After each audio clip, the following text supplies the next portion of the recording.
Hello, I'm Elkrief, and today I'm going to talk about codependency in relationships. This is my first video about relationships, at least in this round of making videos. So, what is codependency? Most of us unconsciously enter into relationships with the hope that the other person can give us safety or love or completion in some way. We look to our partner to make us feel safe, complete, whole, loved, nurtured, nourished, and all these nice things.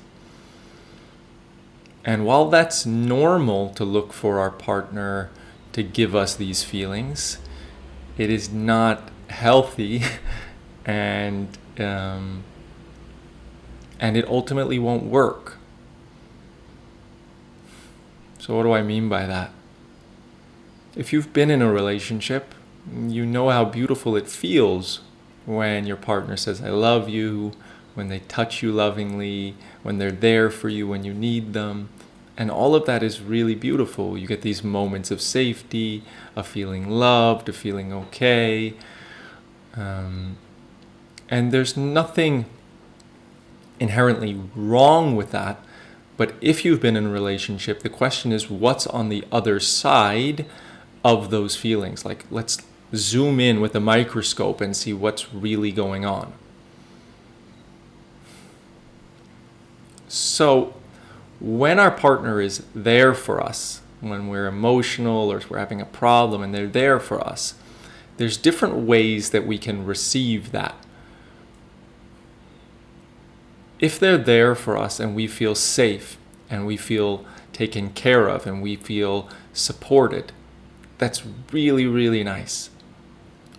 But if we can't find that within ourselves, if we need them to feel safe and supported and okay, then it gets corrupted. It gets kind of like hijacked or contaminated. And then we begin to fear not having that from our partner and controlling our partner in order to get it. So if I have a problem at work and I'm feeling down and I'm feeling not good and I look to my partner to make me feel safe and loved when I come home from work. Now, it's really just nice if they listen and they care about me and I feel comforted and I feel better. But what about if they don't want to? What about if they're busy with something else? If they'd rather be watching TV or rather cook or rather take a bath or something? What happens next? Now, if we can find that support and love and comfort within ourselves, if we have that resource to take care of ourselves in that way, then we just completely honor our partner. Like, yeah, do whatever you want. I understand if you don't feel like receiving me and being there with my pain and my struggle right now. But if we can't find that resource within ourselves, then triggers start coming up. You're supposed to be there for me. You're supposed to listen to me. That's what a partner is supposed to do. Belief concept about what a partner is supposed to do. Second, we might go into controlling and manipulation, like being passive aggressive, withholding our love, being a little nasty in our tone to try to let them know you shouldn't be doing this. You should be there for me and not prioritizing TV or food or a bath or reading your book. Right? We might feel abandoned, that nobody cares about me and I'm not loved and he doesn't love me. We might feel hurt that he doesn't love me enough. I might not be good enough. I must be doing something wrong. Yeah, we can feel really angry at them for not valuing us more and not prioritizing us. You get the idea. So if our partner feels like supporting us, then we can receive their comfort, and that's just totally okay. But when we rely on it, when we need it, to feel comforted, safe, relaxed, loved, then it turns into a big problem. It destroys relationships. It creates so many unhealthy, suffering, disrespectful dynamics in the relationship. So I feel like something I said there, I have to explain more. It's not your partner's job to make you happy. It's not your partner's job to sacrifice for you. It's not your partner's job to make you feel good, to make you feel loved, to make you feel safe, to prioritize you over him or herself. If your partner feels like reading, feels like cooking for themselves instead of listening to you, that is their right. They're not supposed to put everything down for you. But it's really, really different if they were to, how do I say this? So if my partner comes back after her day and is feeling hurt or down or abandoned or something, but I'm really in the middle of reading, or I want to go for a walk now or something like that, and I will check in with myself. I see she's hurt, I see she's feeling down. Do I feel it's an integrity to myself to put aside what I wanted to do for her? And maybe the answer is no. Right now I really want to put myself first, and this is what I feel like doing. I don't have the space or the desire to be there for her right now. See, the care in it is to check in with myself. Do I have space for that? Do I have a desire? Do I have an openness to receive her and be there for her right now? And if the answer is no, then the answer is no. That is being respectful and kind towards myself. Because if I put her first, when my truth is actually I want to take care of myself, I want to do something that I was looking forward to, or I just don't have the emotional space right now to take care of her. If I do it anyhow because I should, or it's the right thing to do, or she needs me, then what happens is that leads to resentment. That's unkind to myself. It's denying my own desires, denying my own feelings, and putting her first. Then I will resent her and be mad at her, or unconsciously distance and feel trapped in the relationship because I'm doing things I don't want to do. And if I'm angry at her and resent her, it's not actually her fault. I'm really angry and resentful towards myself for not listening to myself, for not doing what I wanted to do. Get it? But because I'm coming from care and respect, then I speak that. I speak, hey, I see that you're in pain. I see you're looking for support right now. And I'm sorry, but in this moment, I really care that you need that, and I really care that you're going through something right now, but right now I really feel I don't have space for it, or I really want to do that now and I'm looking forward to that. Maybe later, or is it possible you can find that within yourself, or maybe call a friend to help support you? And then it's really beautiful. It's not like, screw you, I'm doing what I want to do. It's really with love and respect towards my partner and myself, about how to have respect towards ourselves and our partner at the same time when we have sort of opposite desires in the moment. She wants me to take care and support, and I don't want that. And so if she can find that within herself or from someone else, then that's totally fine. But if she demands it from me, then that's a problem, right? That's a problem because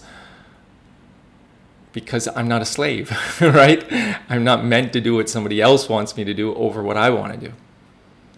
And that being said, of course, if I feel they really need me, she really needs me in a moment, and I feel resistance or I don't want to, I may take that into consideration and then, work with some stuff within myself to deal with my sadness of not doing what I want to do, and opening up to potentially doing what she wants instead, and scheduling my time so that I can do the thing I want to do maybe a little bit later, or give her 10 minutes or whatever the case may be. So it feels like, the reason why I'm sharing that is, so codependency is looking for your partner to complete you. You need them for safety, you need them for love, and ultimately we want to find that within ourselves. But within relationship, if we just say, okay, well, I'm supposed to find everything within myself, so I'm not going to ask for support, then we're just two separate people living completely two separate lives, and that's not needed. So it's finding this beautiful balance between, I would really love support right now, I'd really love to receive some nurture right now, but I don't need it. I can find that within myself. Or I have some friends, but that's ultimately the same thing, codependency with friends.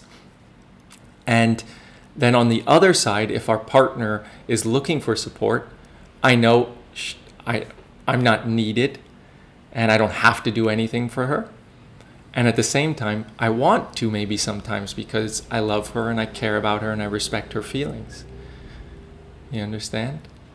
So in a moment when we are looking to our partner, or just generally when we are looking to a partner for safety, love, and completion, we have to turn it back onto ourselves and notice the parts of us that feel unsafe, unsupported, uncared for, unloved, incomplete. And notice how society has taught us that to heal these things, to find completion, to find safety, we're so taught that the answer is to just find a partner.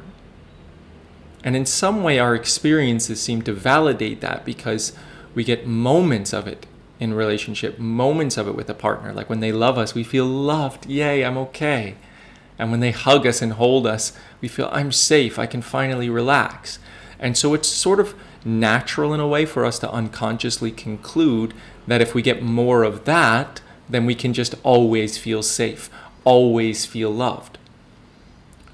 And so the issue with it is partly what I mentioned before, that we're using our partner, and therefore when they don't give it to us, that can create problems. But there's some other elements that are also issues with it. So one is, if that's the base of our partnership and we're using them, it's not love. It's a transaction. I want something from you. I want you to make me feel safe. I want you to make me feel loved. And probably you want the same thing from me. So we're not truly meeting in connection. We're meeting in, I want something from you. And that's not a very nourishing, nurturing connection. And it's ultimately not a relaxing, supportive relationship. The second thing about it, or maybe now the third thing that's an issue with this, is that it will never work. You can only, when you get it from a partner, when you get it from someone outside of you, safety, love, completion, it can only ever be momentary. It can't last. So if I feel inadequate, not good enough, unworthy of love, and then my partner remembers my birthday or calls me or hugs me or says how much they love me or says something nice to me or buys me something that's the perfect gift, I feel so loved and I feel so nice. But for how long? Minutes? Hours maybe? Maybe even a couple of days. And then what? Same old feelings of being inadequate, unworthy of love, not good enough. So it's like they can never fill up the cup. The same thing with safety. If we look to our partner for safety, then when they take care of us, when they are there for us, when they were reliable, when they cooked for us, when they hugged us, I don't know, when they bought us something, when they give us a certain look, we feel really safe and calm. But for how long? If they don't call us, if they don't give us that look, if they're paying attention to their phone instead of us, we start to feel restless, unrelaxed, tense. So if we want to find lasting safety, lasting self-worth, lasting love for ourselves, we need to get it from within ourselves. We need to meet the part of ourselves that feels unsafe, unloved, and incomplete. So if you notice you're looking for a partner to feel better, or you're in a relationship and you notice you've been looking for them to make you feel better, let's reverse it. Let's turn it back around and meet the parts of ourselves that we're looking to get rid of. Like we're looking to get rid of our unsafety, our low self-worth, our incompleteness, our sense of lack. So I'm not going to go into fully how to do it. But the point is that you can do it. The unsafety inside of us, the low self-worth, the experience of lack inside of us all comes from things that happen throughout our life. From not receiving our parents' love, from rejections in the past, from just moments of trauma.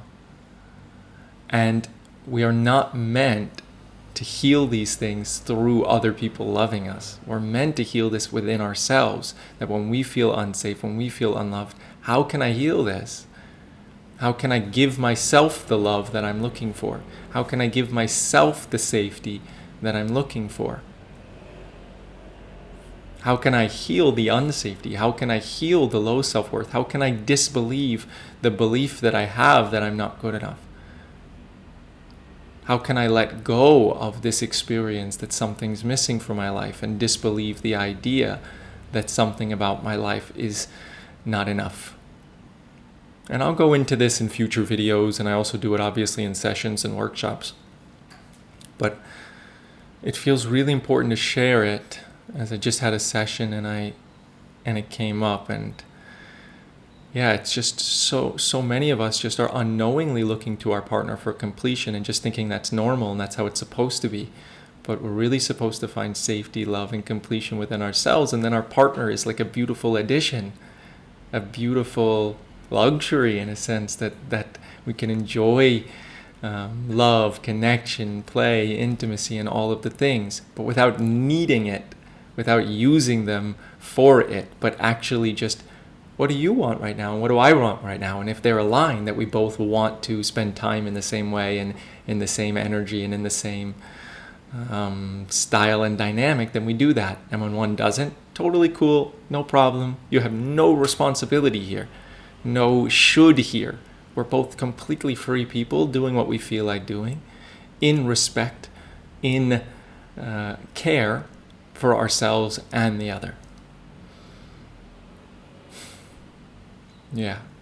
So, hope you found this helpful, and you're welcome to share with me in the comments anything that this brought up in you, beautiful or not so nice.